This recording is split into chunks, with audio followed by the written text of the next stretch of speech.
toca revisar lo que es Volatility Modeling. ¿Okay? Y hasta la semana pasada hemos estudiado lo que es Time Series, Stationary y Non-Stationary Time Series, ¿no? Y hemos visto algunos de los pitfalls que usualmente uno cae cuando se encuentra con procesos no estacionarios, ¿no? Lo que llamamos integrados de orden 1 o random walks. Ahora lo que nos corresponde revisar es la volatilidad de un proceso estacionario, ¿de acuerdo? Porque esta volatilidad que uno observa en el mercado para los retornos de los activos no es constante en el tiempo. Tiene algunas características que revisamos algunas semanas atrás, y lo que queremos hacer es encontrar la manera de modelar esa volatilidad con la finalidad de poder predecirla en el futuro. Sí, los pitfalls que vimos la semana pasada, ¿no? Las spurious correlation, spurious regression y spurious causality, ¿no? Voy a cargar la diapositiva para revisarla rápidamente. Hacemos un repaso. Un poco regresando a la pregunta de Álvaro, estos eran los pitfalls que vimos, ¿no? El spurious mean reversion, el spurious regression y el spurious causality. El spurious mean reversion tenía que ver con series que no eran stationary, que había un bias hacia abajo de este coeficiente del phi1 cuando uno lo estimaba por OLs, y que había una manera pues de determinar si este coeficiente era o no 1 estadísticamente hablando, ¿no? Eran los test de Dickey-Filler, los test de raíz unitaria. Luego revisamos spurious regression y nuevamente, ¿no? Vimos que cuando tienes series que son highly persistent, hacer una regresión entre ellas, buscando una relación entre esas dos, podría darnos una falsa idea de un beta significativo, ¿no? Y eso debido a la forma como están construidos estos dos variables. Y que en realidad ese análisis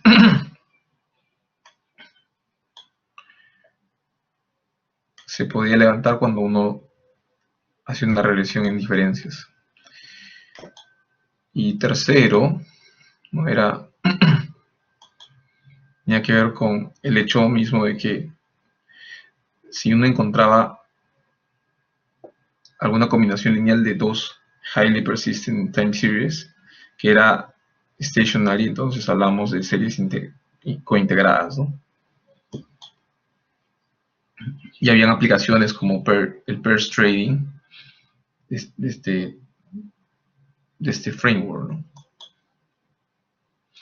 Y también vimos cómo se puede determinar la causalidad estadística a partir de los cross correlations y estimando un bar completamente, ¿no? Y eso fue lo que revisamos la semana pasada, ¿no? Ahora lo que nos toca hacer es meternos de lleno a la modelación de la volatilidad.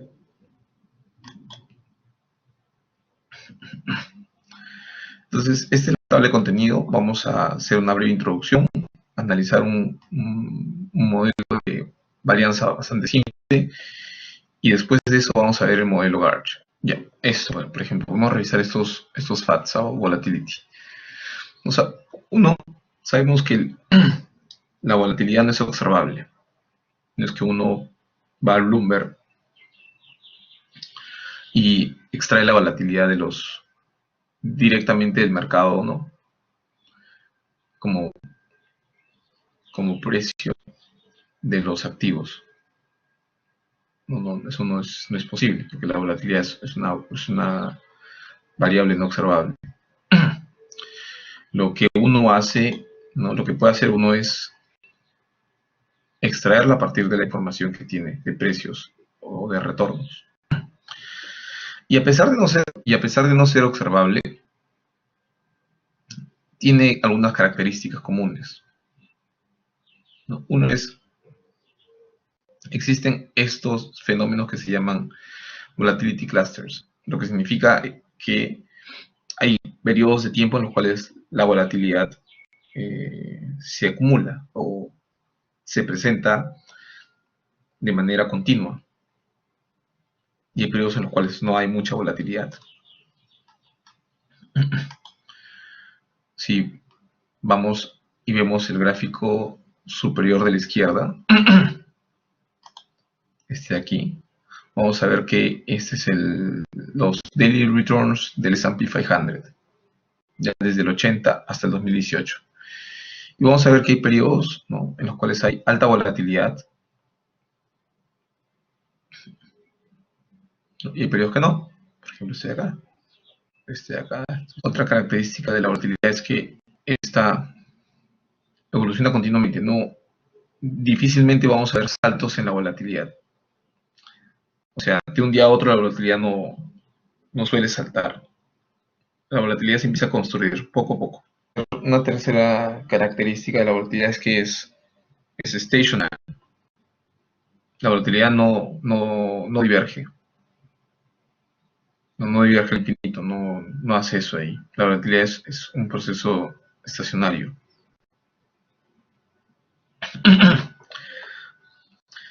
Y dependiendo del activo, ¿no?, observamos que la volatilidad puede reaccionar de manera distinta a grandes incrementos o caídas del precio.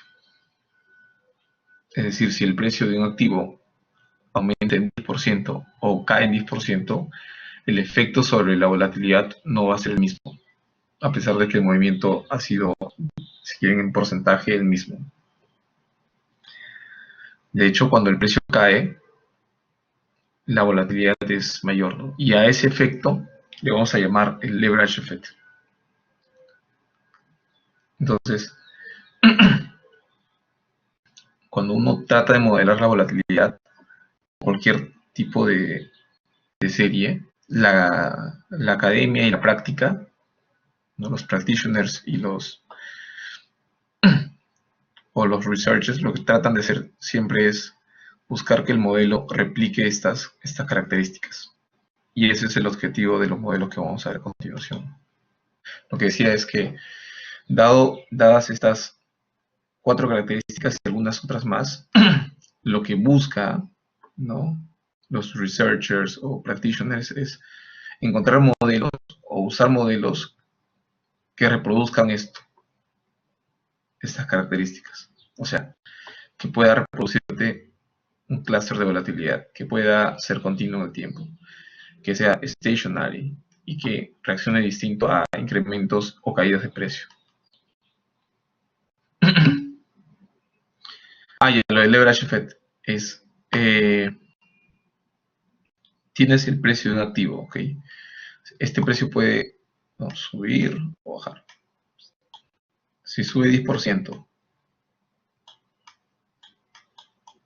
o baja 10%, el efecto sobre la volatilidad no va a ser el mismo. De hecho, va a haber mucha más volatilidad cuando baja 10% que cuando sube 10%. Y a eso se le llama leverage effect.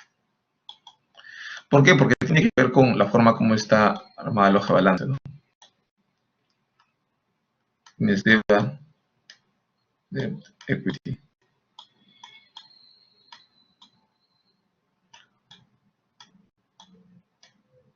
Y a una caída del precio, ¿a qué parte del balance afecta? Ya. Si cae el precio, esto cae, ¿cierto? ¿Qué pasa con tu leverage? Entonces, ese aumento en el leverage, que, digamos, de alguna manera te impone genera más riesgo a la compañía y a los tenedores digamos, de los stocks, shares, ¿no? Van a hacer que sea más, o sea, que la volatilidad sea mayor, ¿no? Otra característica de la volatilidad, si la miden como el square del return,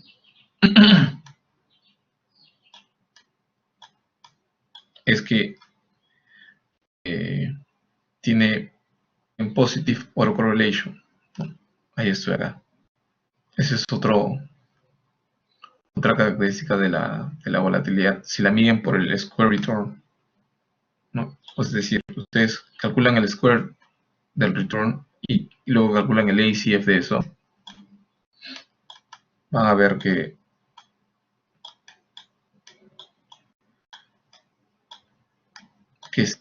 tiene autocorrelation, no tiene tron, lo cual te quiere decir que este square return lo podría modelar como un AR1 o AR2, dependiendo, ¿no? Y finalmente los retornos no son normales, ¿no? Y esto lo podemos ver aquí en este QQ-plot. ¿Y por qué digo esto? Porque si quien asume, no sé si tengo, este es el modelo, ¿de acuerdo? Es el modelo del return. Vamos a comenzar con el stock price o el asset price, ¿no? Este es el asset price al cierre. Y luego, como saben ustedes, calculamos al cierre de un día, calculamos el daily asset dot return, como esto de acá. Eso también lo hemos visto. Sabemos, ¿no?, por las características de los retornos diarios, ¿cómo es la medida del retorno diario? Positiva, negativa. Cuando estamos hablando de retornos diarios, es muy cercana a cero. De hecho, su standard deviation o su varianza, es standard deviation, vamos a ver, sample standard deviation, domina a la media. Si domina a la media, si ustedes hacen una prueba de hipótesis de significancia de la media simple, entonces lo que van a hacer es encontrar que no van a poder rechazar la nula de que esto es cero. Entonces, por este mismo hecho, vamos hacia adelante modelar el retorno sin media. Ya, solamente vamos a modelar el retorno de esa manera. Si quieren, el retorno, ¿cómo se hubiese modelado? Una media más un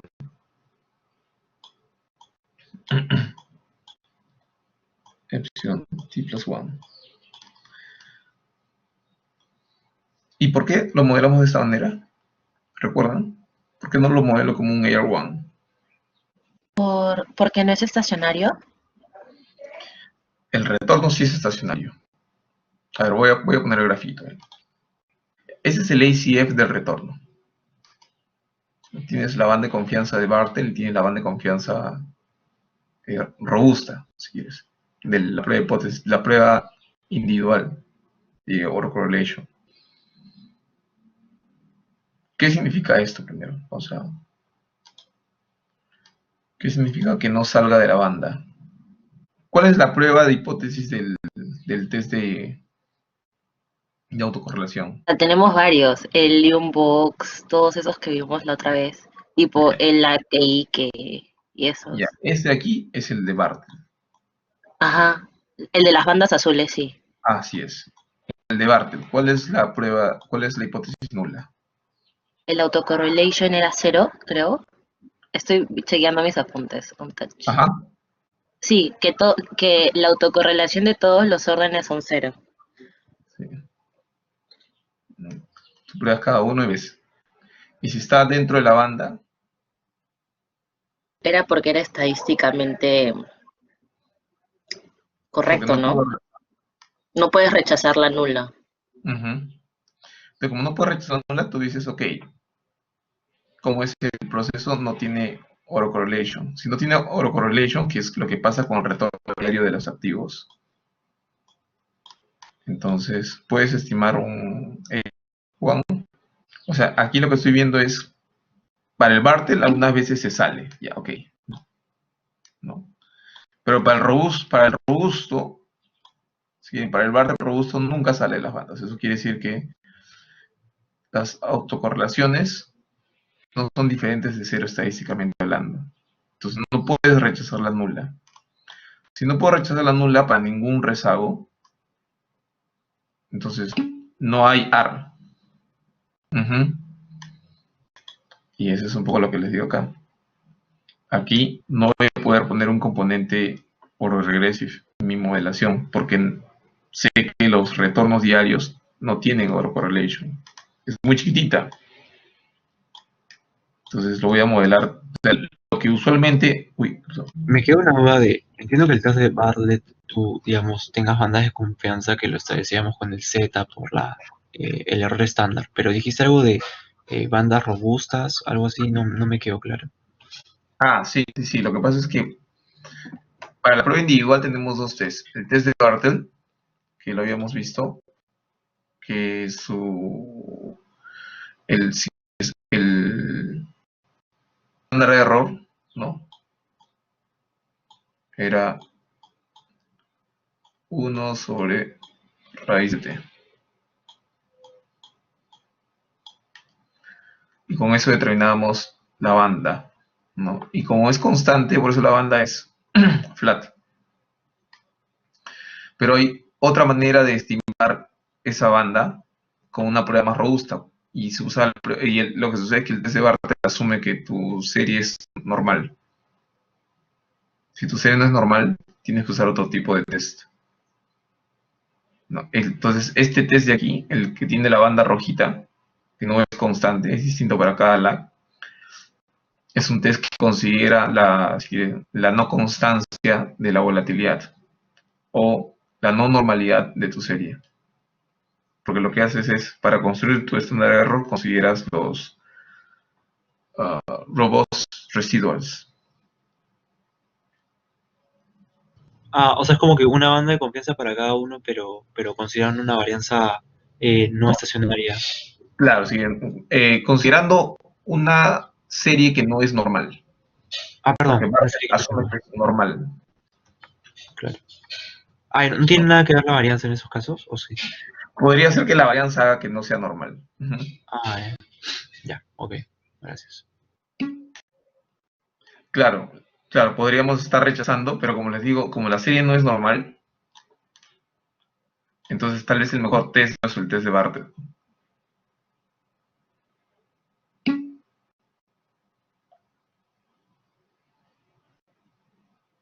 Exacto, exacto. Esa regla entre, si quieren, RT y RT-1.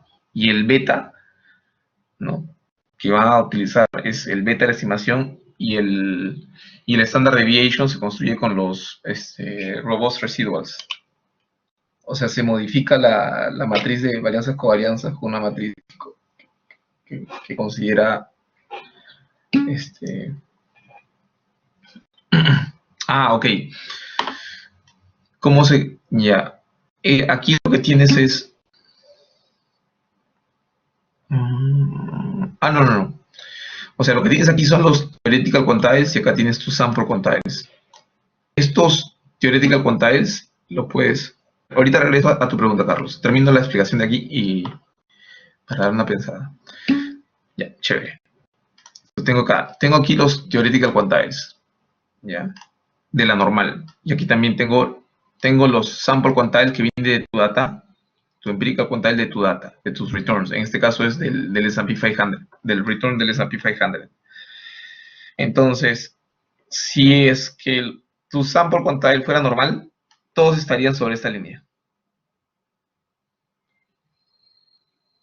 porque debería coincidir tu sample con tu theoretic.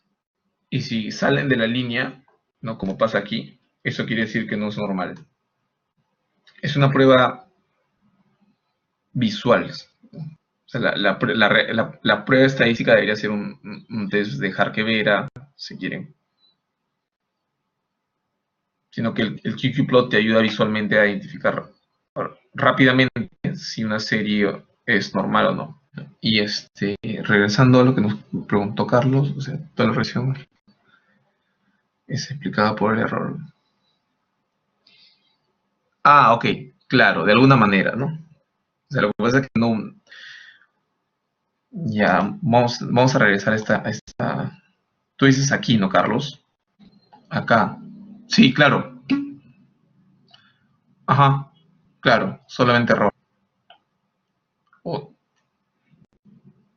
o innovation, ¿no? En modelo teórico. Algo que sí me parece un poco extraño es que, o sea, entiendo que, digamos, los rezagos de las autocorrelaciones no se salgan de las bandas robustas, pero eso no importaría tanto, ¿no? Porque al final lo que decidía el proceso, AR era la FAB, ¿no? O sea, ¿por qué estamos viendo el FAS al final? Ah, tú dices, ok. Lo que sucede es que en el layer 1, hay dos cosas que tienes que chequear. Tú dices, lo que determina el orden del AR1 es el PACF, dices, ¿no? El Partial Autocorrelation Function, ¿no? Porque debe haber un salto, ¿no? Y luego desaparece. Y ahí eso te dice, ok, ahí está el orden. Pero no solamente es eso, ¿no? Porque también tienes que chequear el ACF. Porque el ACF lo que tiene que mostrarte es que tus autocorrelations empiezan a decrecer. Estos tienen que decrecer en el tiempo. Ya. No hay error.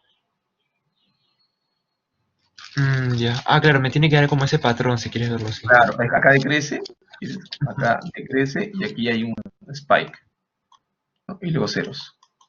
Pero si no tienes esto, ya no tiene sentido la demás. No, Pasa que se cumple alguna de las dos, ¿no? Para decir que haya AR1, así. sí. Entonces, uno hubiese comenzado modelando, si quieren, así, ¿no? El retorno, ya, una media, y el componente oro-regressive no estaría. Ok, entonces tienes una media más un shock o un innovation. Donde este innovation se distribuye con alguna distribución con media cero y varianza constante, ¿no? Es así como hemos venido, digamos, estudiando. Este aquí es white noise. Así estábamos estudiando nuestros procesos. Eso vimos en nuestros stationary processes, cuando tratamos de modelar. Y ahora, yo les decía, el daily return tiene una media que es muy parecida a cero. Eso es lo que sucede, es que el drift se usa para non-stationary time series, o sea, para random walks. Esto no es random walk, esto es stationary. Ah, ok, ya, si quieres, sí, tu drift. Está bien, porque al final esa es la diferencia. Sí, ese es como tu drift. Entonces, el drift del return, que sería tu expected return, o tu drift es cero en la práctica. Entonces, ok, pues, matamos este. Entonces me queda, ok, el retorno es solamente innovation. Ya, pero lo que hemos visto es que la volatilidad no es constante, ¿no?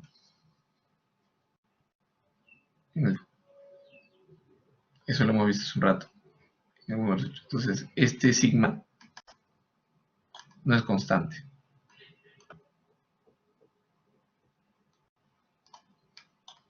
Depende del tiempo.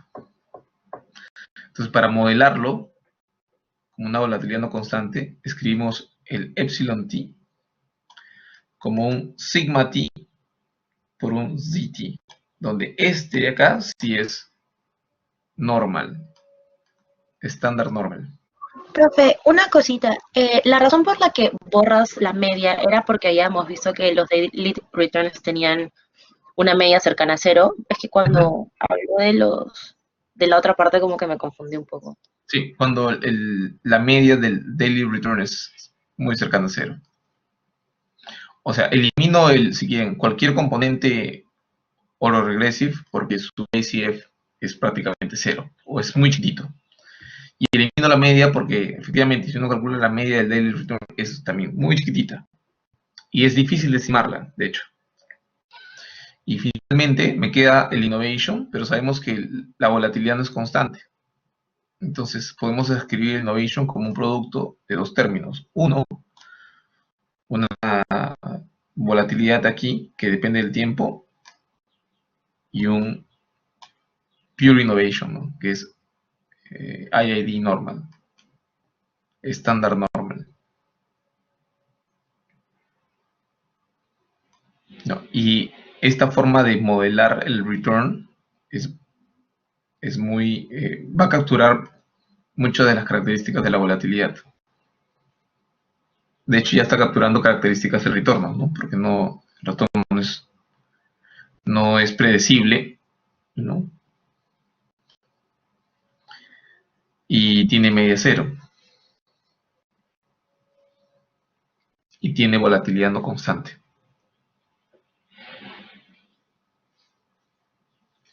Entonces lo que nos queda ahorita es ver cómo hablamos a este tipo de acá. Necesitamos un modelito para ese. Profe, ¿cuáles eran las características que ya estábamos, o sea, que este modelo tenía de la volatilidad? No es constante en el tiempo, ¿no? ¿Ves acá? O sea, si quieres, tú trazas una línea aquí y se van a dar estos episodios, ¿no? O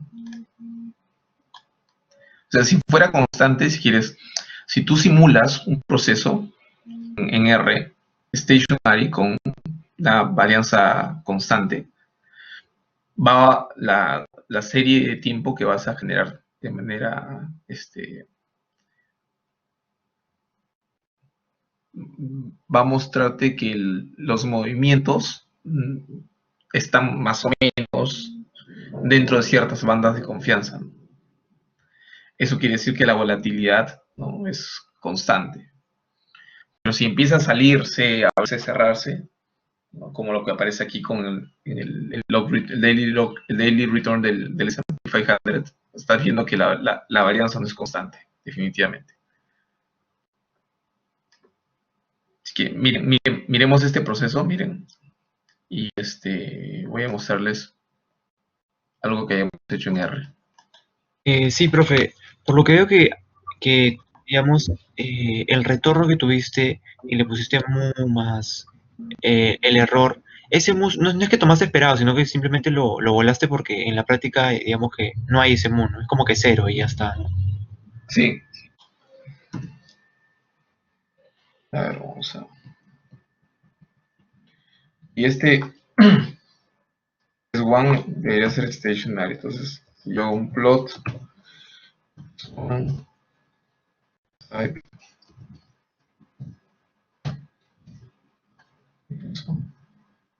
Voy a reiniciar R.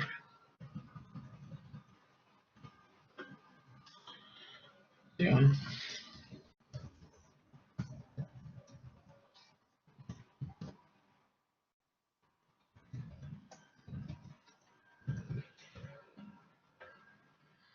Vamos a poner más datitos. Así. Y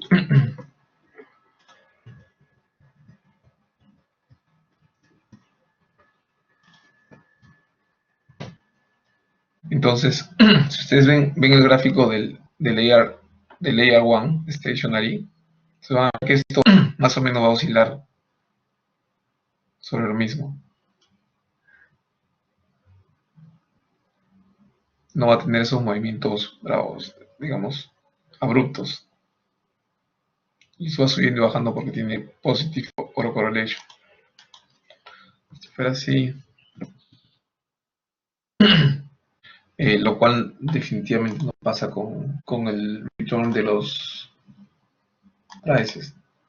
O sea, esto no se ve como se ve en un stationary process con constant variance.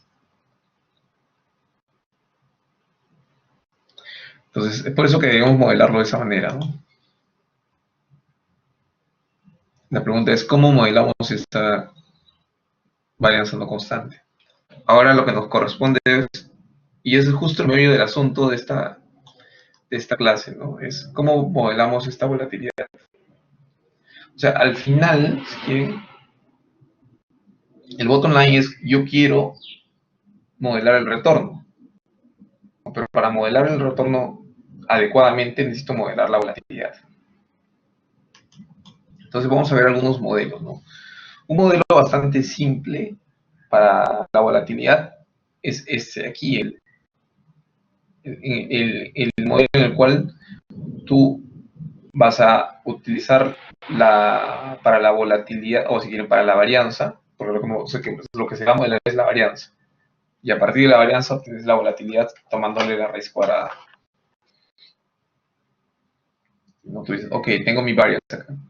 Mi variance para mañana, t plus 1, va a ser el promedio de tu variance, de tus square returns, de tus m-pass square returns. Entonces, ese es un modelo simple de variance. Y lo puedes usar para predecir variance. Porque vean que lo que estoy poniendo acá es variance para mañana, ¿no? Y uso la información pasada. Desde el square return de hoy día, ¿no? Hacia el pasado, ¿no? Considerando M, ¿no? M square returns. Y bueno, una vez que el mercado cierra, imagínense que ya cierra el mercado. Una vez que cierra el mercado, ustedes ya tienen el stop price o el asset price. Y con ese asset price pueden construir el return para hoy día. Eso quiere decir que ya tienes la información suficiente para poder predecir qué va a pasar mañana, ¿no? Porque necesitas el return hoy día para poder hacer la predicción de mañana. Si al cerrar el mercado ya tienes un forecast de tu variance. Y de manera implícita de la volatilidad. Y si quieren, esta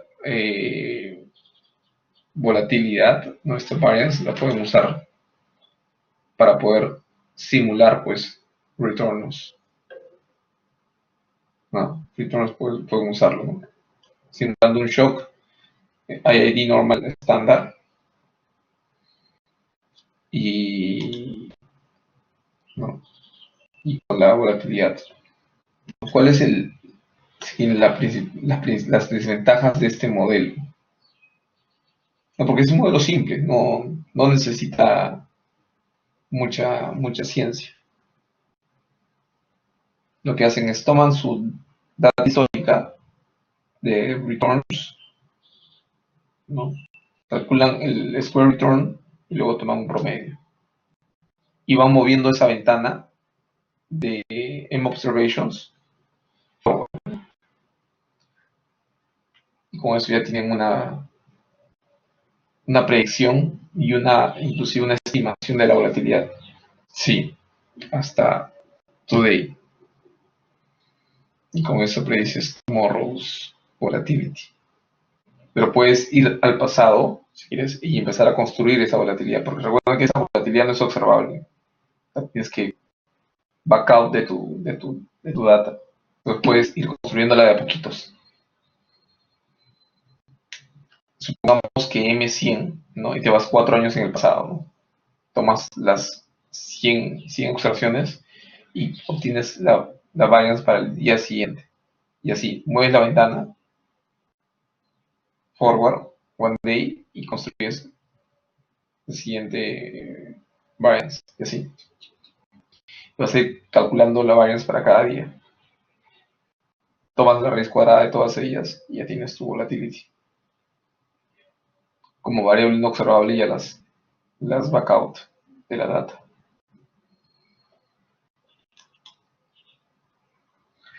¿Cuáles son las desventajas de esta forma de modelar la volatility? Es que vas a tener estos si quieres, vas a tener saltos en la varianza, ¿no? Porque si es que tú observas un stream return today, porque tú tienes, digamos, sus retornos todos son más o menos constantes, pues, supongamos. Y hoy hay un retorno que salta. Entonces, cuando tú construyas, digamos, es cuando tú construyas tu volatility aquí, vas a tener que hay una observación que es bien grande, ¿no? Esa observación bien grande, cuando todo es 1,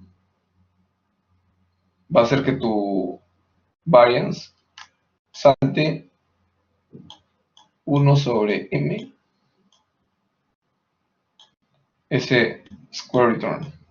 En teoría, o sea, podrías, pero la idea es que, o sea, la nueva información que te da el mercado la puedas utilizar para poder predecir correctamente tu volatilidad, ¿no? Entonces no tiene mucho sentido extraerla.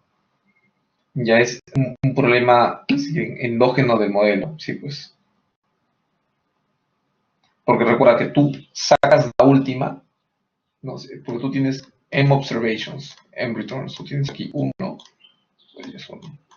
Entonces tú botas esta de aquí, te mueves un periodo y acá salta.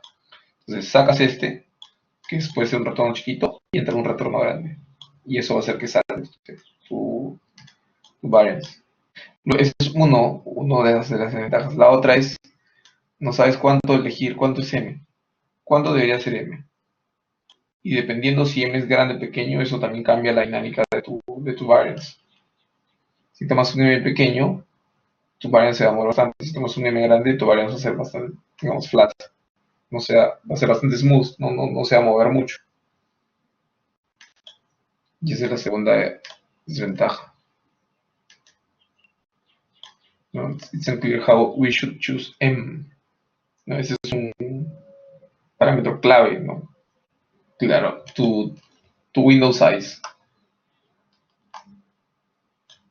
El window size que vas a usar para obtener la variance. A ver, ¿cómo juegan estas dos? O sea, ya hemos visto que va a saltar, ¿no? Es claro que va a saltar porque lo que haces es agregas un square return y el peso que le vas a dar es 1/m, porque m es el número de square returns que van a entrar en tu sample mean. Entonces agregas un 1/m square return que puede ser que va a ser alto y vas a extraer uno de atrás, que si es chiquitito, el primero lo que va a hacer es que tu variance salte. Ahora, ¿por qué no puede pasar eso? Porque cuando tú calculas el autocorrelation del square return, ¿no? Vas a ver que eso decae suavemente, ¿no? Mejor dicho, rápidamente, lo que quiere decir es que hay un comportamiento suave en la balanza. No puede tener saltos. Por eso digo que estas dos... Uno elimina al otro. Claro. Entonces, lo que está haciendo, este efecto de aquí, está contradiciendo lo que tú observas en la data, ¿no? Así que esto es un hecho estilizado y el modelo no te ayuda a reproducir eso. Este es el resultado del modelo. Deberían conversar ambos, pero no conversan. Y la otra desventaja es esta de acá, ¿no? Aquí saltan al rescate, ¿no? Dos modelos, el Risk Metrics y el garbage. La capite 2, bueno, el punto 2 que puso del último slide que estaba conversando, no lo entendí bien, ¿podría repetirlo? Sí, claro, claro. Lo que acá, cuando uno chequea la autocorrelation, digamos, es lo que está aquí. Este patrón, ¿no? Cuando uno ve un patrón como este, dice, entonces tiene que haber de todas maneras un comportamiento suave de la volatilidad, ¿no? La volatilidad no puede saltar. O sea, esto lo que te dice es, la volatilidad debe ser más o menos continua. Los procesos que tienen saltos no tienen ese tipo de autocorrelation. Ya, Entonces, claro. esto es, ok, del comportamiento suave, pero este modelo no te da ese comportamiento por la forma como está construido. Pues no está reproduciendo adecuadamente esto de acá. Ya entiendo, es como que saltos al principio y ahí baja un montón, ¿no? Claro, podría saltar y claro, y de hecho cuando pasen, digamos, M son 100, ¿ya? Comienza se da un retorno extremo hoy día, ¿no? Y eso es lo que va a hacer que tu volatilidad salte ese día. Luego vas al siguiente día, ¿no? Y todavía vas a tener ese impacto en tu variance. Y van a seguir pasando los días, ¿no? La ventana se empieza a mover. Cuando la ventana llegue, si quieren, el final de la ventana llegue a ese día donde hubo el evento extremo, va a ser el último día que veas la volatilidad alta, porque cuando cruce ese día, ¿no? La volatilidad va a volver a caer, porque estás sacando un retorno extremo de tu muestra. Está malo es que no tenga, digamos, esa, digamos, autocorrelación que poco a poco baja en el tiempo. ¿Qué es el problema mayor que me puede traer eso? Que como estos modelos vamos a usarlos para poder medir riesgo, ya vas a sobreestimar riesgo cuando no deberías estar sobreestimando, ¿no? Digamos que los teóricos no se ajustan a los shocks esos que tienen las varianzas, por así decirlo, los modelos teóricos. Sí, ese modelo como no se ajusta a lo que observas, entonces, y lo que te va a decir es que tienes mucha más volatilidad en el mercado que la que deberías tener. Entonces, vas a tender a sobreestimar el riesgo y vas a ponerle más restricciones a tus traders. Mm, ya Cuando entiendo. no deberían ser tan restrictivo, ¿no? Deberías darle un poco más de espacio. Claro, porque en la práctica es suavizado, como tú dices, ¿no? Cae Claro, lo que despacito. deberían saber es que esa volatilidad va a empezar a crecer poquito a poquito. Entonces, Ya. vas a ver un retorno alto o un retorno que empieza a mover bastante. Eso lo que debe hacer es empezar a construir volatilidad, no que salte abruptamente, ¿no? Entonces, este modelo, el Risk Metrics, fue desarrollado por JP Morgan en los 90. ¿Ya? Y de acuerdo con este modelo, ¿no? Eh, ellos modelan, si quieren, la, la varianza como un promedio ponderado, ¿no? De los past square returns. Es decir, en lugar de ponerle el mismo peso a todos los past square returns, le va a poner más peso a los más recientes y menos peso a los que están más allá en el pasado. Entonces, de alguna manera sí captura bien cómo es que la información más reciente tiene más impacto sobre la volatilidad. Ahora, si uno hace un poco de álgebra sobre esto, va a encontrar que esto se puede reescribir de esta manera, ¿no? Que la variance for tomorrow es un weighted average la variance for today y el square return of today. ¿De acuerdo? Donde este parámetro, el parámetro lambda, ¿no? es un parámetro que está entre 0 y 1. De hecho, ese parámetro es bastante cercano. Usualmente se modela, si quieren, entre 0.9 y 1, menor que 1, para que tenga sentido este weighted average. Entonces sí es interesante, tiene sus ventajas, ¿no? Porque en la medida que este lambda sea menor que 1, la información más reciente va a tener más impacto sobre la volatilidad. Y el modelo solamente tiene un parámetro que estimar, que es el lambda, ¿no? Lamentablemente no se sabe cómo estimarlo, pero digamos, tienes pocos parámetros para estimar. Lo que se hace usualmente es, se hacen backtests sobre cuál es el valor que debe tener ese lambda. Y de acuerdo con eso se va calibrando. Y la cantidad de información que necesitas para poder calcular la varianza para mañana es poca, debido a este lambda. Luego vamos a ver sus desventajas, comparando ese modelo con el GARCH. ¿Ya? Y el tercer modelo que vamos a ver es este de acá, ¿no? Como les decía, el GARCH. Ese es el GARCH más simple. Ahora, GARCH proviene de esta, si quieren, es el acrónimo de Generalized Autoregressive Conditional Heterokedasticity Model. Y de acuerdo con este modelo, la variance for tomorrow va a ser una constante más la variance for today más el square return of today, for today, donde estos parámetros alfa y beta van a estar entre 0 y 1 y su suma va a ser menor que 1. Esto de aquí, lo último, hace que el modelo sea stationary. El modelo para la variance. Tendrías una stationary variance. Esto hace que el modelo sea stationary. Sí, así es. Por eso es el AR del GARCH, ¿no? Y lo modelo así, vean, yo pongo mi variance for tomorrow y aquí mi variance for today, t plus 1 y t, porque sé que como es su autocorrelation, es significativa, ¿no? Su autocorrelation, eso es lo que hemos visto. Por eso es que tiene sentido modelar el componente autoregressive de la varianza ahí.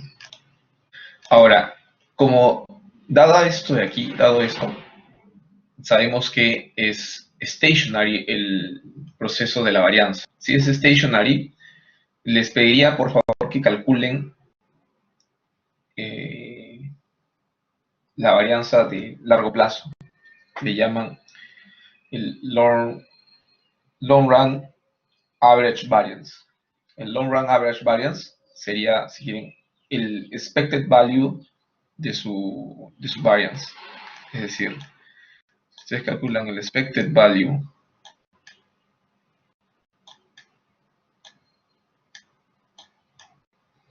a esto de aquí le vamos a llamar, si quieren, sigma square without index, ¿no? Y ese es el long run average variance. Entonces, para calcular ese long run average variance, lo que van a hacer es tomen el expected value a esta ecuación de aquí y despejen esa variance, ¿no? Recuerda que como es stationary, esto se va a cumplir, no, esta igualdad se va a cumplir para todo t. Es decir, cuando tomen el expected value aquí, y el expected value va a quedar sigma cuadrado. ¿De acuerdo? Y lo único que quedaría calcular es el expected value de R square. Y para calcular eso, lo que tiene que hacer es ir al modelo del retorno. Acá está.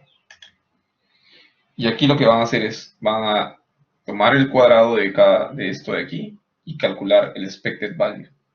Porque queremos del cuadrado, del square return Lo primero que tienes que hacer es tomar el cuadrado. Así es. Ya. Háganlo. O sea, tomen el cuadrado, square, square, square. Y ahora tomen el expected value, la conditional expectation. Bien, ¿ah? Sigma square. ¿Cómo lo hiciste ahora? Lo que pasó fue que me di cuenta que como el z más z sub t más 1 era I y D, entonces podía separar, ¿no? El z más 1 con la varianza de t más 1. Y como dijiste que el esperado de la varianza al cuadrado, de la varianza de t más 1, cualquiera que sea, es solamente de sigma cuadrado, entonces dejé un lado sigma cuadrado por, y el otro que ya era 1, ¿no? Porque ya estaba definido como white noise. Y ahí salió. Ahora, pero esa separación se hace simple, o sea, no se hace tan... Si bien se puede separar, como tú dices, que ya tengo esta unconditional expectation, ¿no? Sigma t plus 1 square.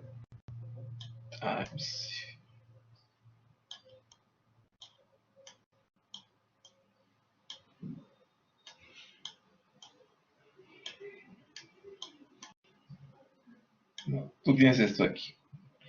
Ahora, estas dos variables no son independientes.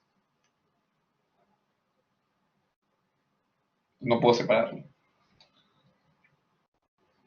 Entonces, lo que tengo que hacer, ¿no?, para poder separarlo es utilizar la ley. ¿Qué era la ley? Ley de expectativas integradas. Profe, pero el hecho que sea I de Z, Z sub t más 1, ¿no lo hacía que hacedor de que pueda ser separada de cualquier variable? Porque es independiente. No, porque a este de aquí, ¿no?, le afecta, si quiere, para construir sigma square t plus 1, eso depende de r square t. Y r square t depende de z square t. ¿Sí? Entonces sí está afectando de alguna manera esto, ¿no? O sea, estaría afectando, pero en realidad no lo hace, ¿no? Sí, tomaste el condicional. Entonces aquí recién es que tú dices, ok. En el incondicional sí lo afecta definitivamente, ¿no? Pero en el, así tal cual como está, ¿no? Pero en el conditional tú dices, no, pues porque esto de aquí es conocido en el momento t. Entonces, tú lo sacas.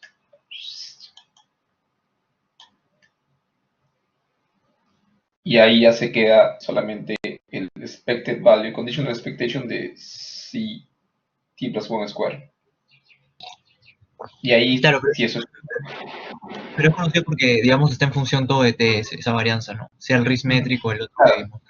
Porque esta varianza es función de r square en el momento t y sigma en el momento t. Entonces sí es conocido en el momento t. Y ya todo lo demás ya es lo que hiciste, ¿no? Entonces, si regresamos a la... va a quedar sigma square igual to omega alfa sigma square plus beta sigma square. Se ha quedado una ecuación para sigma square. Lo resuelve para sigma square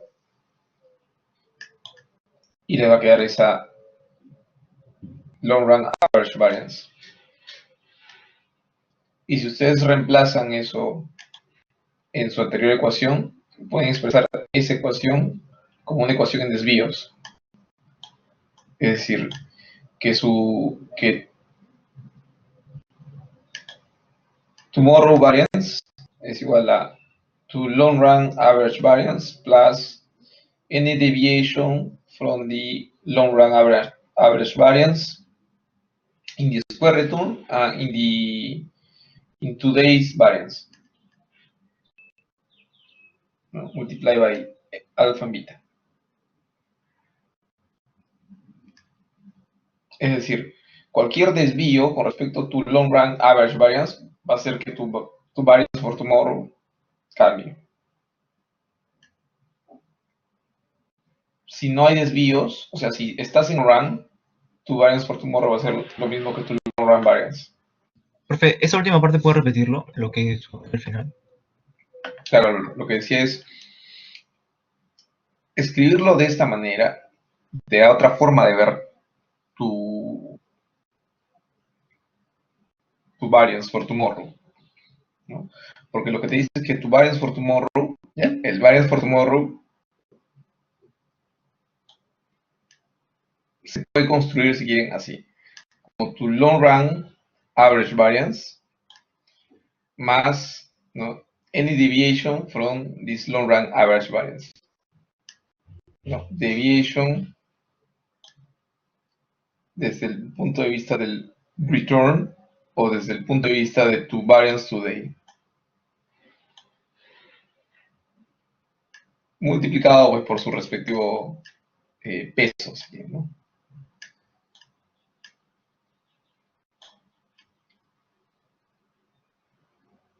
O sea, son estos deviations lo que hacen que tu varianza cambie. Y con esto terminamos. Entonces, si yo quisiera, ya vamos a tomar todo lo que sabemos. Entonces, si yo quisiera hacer un one day forecast o one step ahead forecast de la varianza, lo que tengo que calcular es su conditional expectation. El conditional expectation for the tomorrow variance, ¿no? Y si ustedes tienen acá el modelo, aquí o aquí, donde se sientan más cómodos, cuando ustedes calculan el conditional expectation de la varianza, queda conditional expectation aquí, ¿qué queda? Y aquí, ¿sí? Aquí ¿qué queda? Y aquí ¿qué queda? ¿Cuál es el conditional expectation de sigma t squared? ¿Sí? Lo que necesitamos es esto de acá.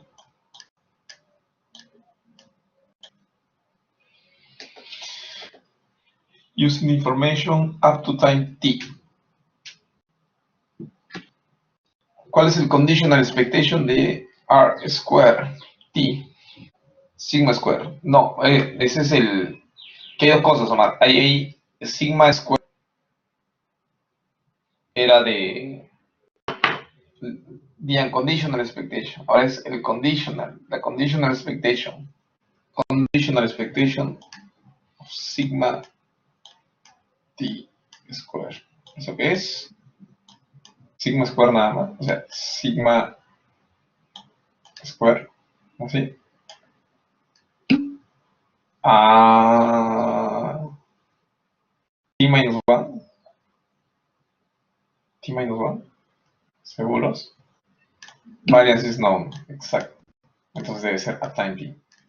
Estupendo. Y lo mismo para r squared, ¿no? ¿Cuál es el conditional expectation de r squared t?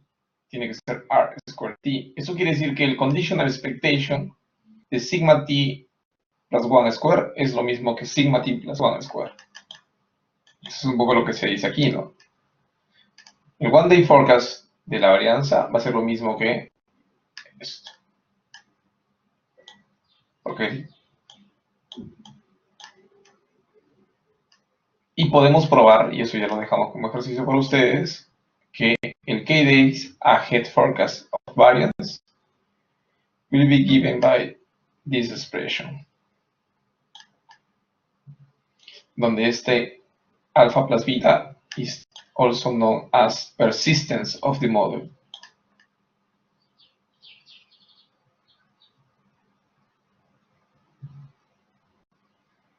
¿De acuerdo? Entonces yo creo que ahí, sí, está. Aquí lo podemos dejar. Claro, o sea, tendrías que asumir dado, si quieres, YT y YT menos 1. Como aquí, ¿no? Exacto, cuando condicionamos con respecto a t. Ajá. Así es. Así es, tal cual. Asumimos que lo conocemos. Cuando alfa más beta es muy cercano a 1, ambos tienden a ser muy parecidos. Entonces le va a dar la misma predicción de corto plazo. El problema con Riskmetrics es como alfa más beta es 1, entonces el modelo siempre va a predecir si la volatilidad hoy día es alta, que la varianza en el futuro va a ser alta, porque al final, si esto es 1, no, lo único que tienes es no va a cambiar esa volatilidad. Esa volatilidad sería esto, no, tu long run average variance plus el deviation for today o for tomorrow's variance. Y no cambia. Tú te vas al futuro, no importa que sea 1, 2, 3, 1000, siempre vas a tener el mismo forecast. Eso no pasa con el Garch. En el Garch lo que va a pasar es que tu forecast va a empezar a converger a tu long run average variance. Porque hay mean reversion en el proceso. Ya, aquí lo que va a hacer es... Les voy a pasar el capítulo. Es Christopher.